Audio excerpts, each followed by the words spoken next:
Hi, this is Pat, and I just wanted to give you a little bit of a summary from week 6 and then an introduction into the current week we are working on. I hope you found the information about the many government policies and types of government, as well as the trade agreements, barriers, and tariffs interesting. As you learned, many times governments control the economies, since just a change in how they tax can have a large impact on an organization. If a business is considering doing business in another country, they need to be aware of the legal systems and the political environment within the country. Governments attempt to intervene for multiple reasons and use a variety of tools to do this. The article Basic Tariffs and Trade Barriers introduced you to one method of intervention, and it was interesting listening to your responses on Flipgrid. I would like to share an example of the local content requirements tariff that Trump is pushing right now. His push is to have 95% of car parts produced in the United States versus the current 62%.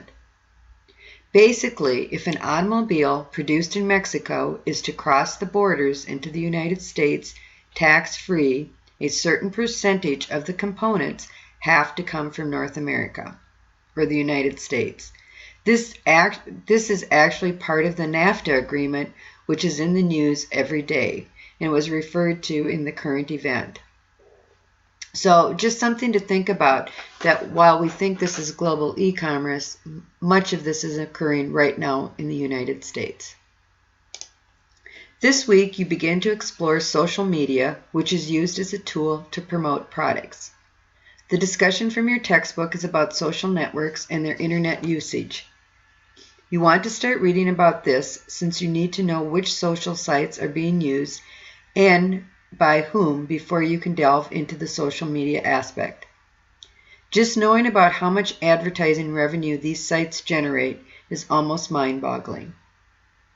Another article I'm having you read is about the evolving role of social media in e-commerce. According to this article, the average person spends around an hour and 40 minutes browsing social media every day. Remember, this is an average.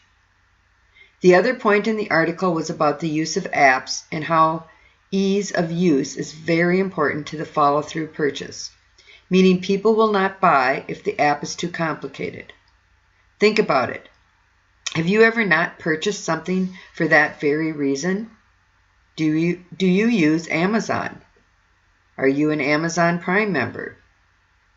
This leads into SEO, search engine optimization, which I think you will find fascinating. I have 2 videos out there about this concept as well. If you have not heard about SEOs before, you are in for a real treat to find the amount of impact they have in online business. I hope you have a great week, and if you have any questions, please let me know. Also, look over that final project that you're going to be working on for your country, because it's important to start putting that together. It'll save you a lot of time at the end of the term. Thanks.